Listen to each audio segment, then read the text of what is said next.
He's had a long history of saying outrageous things like women should shut up and do what they're told. But after claiming white supremacy as a hoax on air this week, Tucker Carlson did a Houdini himself, apparently gone fishing.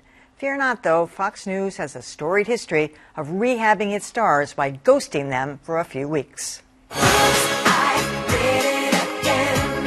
Over the years, the biggest stars on Fox's primetime lineup have had at least one oops moment. This time it was Tucker Carlson, repudiating the notion that white supremacy is an issue. It's actually not a real problem in America. This is a hoax. Just like the Russia hoax. It's a conspiracy theory used to divide the country. His remarks were instantly condemned and poof, just like that, Carlson was on vacation. By the way, I am taking several days off. Sudden absences are a common syndrome at Fox. Laura Ingraham took an unexpected vacation after tweeting out these snarky remarks about Parkland High School shooting survivor David Hogg. David Hogg rejected by 4 colleges and whines about it. Questions continue to swirl around the mysterious murder of DNC staffer Seth Rich. Back in 2016, it was Sean Hannity's turn. After endlessly promoting a murder conspiracy, he had a quick change of heart when advertisers started to bail. Out of respect for the family's wishes for now. And bam, he was on vacation. Then there was Judge Jeanine Pirro with these racist remarks about Representative Ilhan Omar. Is her adherence to this Islamic doctrine indicative of her adherence to Sharia law? The Washington Post media critic Paul Farhi sums it up like this. Fox has a long history of not apologizing. In some ways, it helps define them as different than the other guys. Which means look for more to come. Yeah, Jim Pirro, by the way, disappeared for 2 weeks with no explanation. Every single one of these people, with the exception of Bill O'Reilly, who never reappeared, but he went on that Rome vacation, I think we all remember, just come back and continue as if it was all normal. I do think this time Tucker Carlson got a tremendous amount of pushback. And today there was a very lengthy fact-checking in the New York Times about some of the things he said, not completely dispelling everything, but one of the things I thought they really focused on particularly well was he was saying that if you put all the white supremacy groups together, you know, they wouldn't even fill a minor league football field, football stadium, which is just totally untrue. Because even the FBI will tell you, we have no idea. There could be millions, there could be hundreds of thousands. We have no idea. You know, the number of people you could put in a minor league football stadium could cause a lot of trouble if they were all mobilized. So I'm not sure that that's really a particularly good argument. Yeah. You know, people do go on vacation in August. Yeah. I mean, it's not that unusual. But certainly Fox does have this history of giving their stars some time off so things cool down. Mm-hmm. The advertising boycott ends up cooling off a bit, and then they bring them back. That may be what's going on here.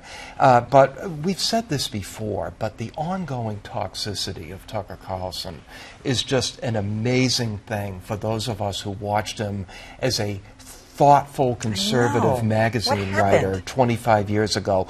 You know, he's denying that white supremacism is a problem. He is a white supremacist, unfortunately. Yeah. I think it's worth pointing out that none of the 4, not Pirro, not Carlson, not Hannity, not Ingraham, are trained journalists. None of them. They're all media personalities.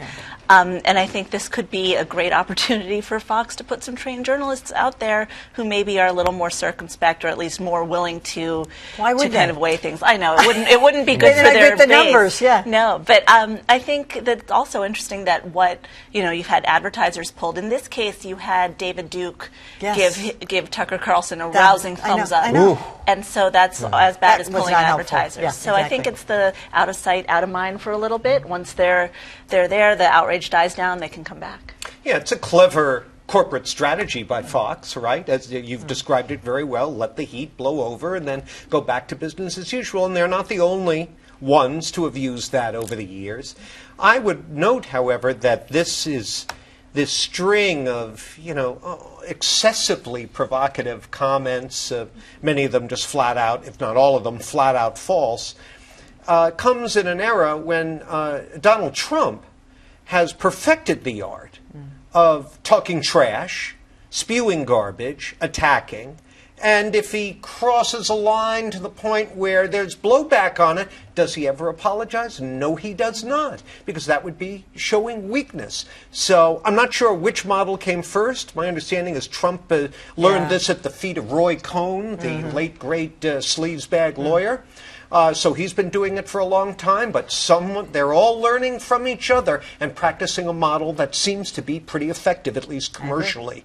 It's easy to contrast what's happening at Fox, too, with what goes on in the newspaper business, because we know of lots of examples of people who run into a little bit of difficulty, and it's reported in the paper what's happened. Yes. We think about Kevin Cullen.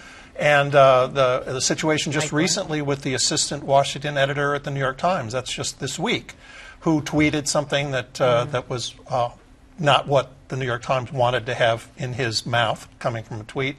And so that was mentioned in the New York Times as well.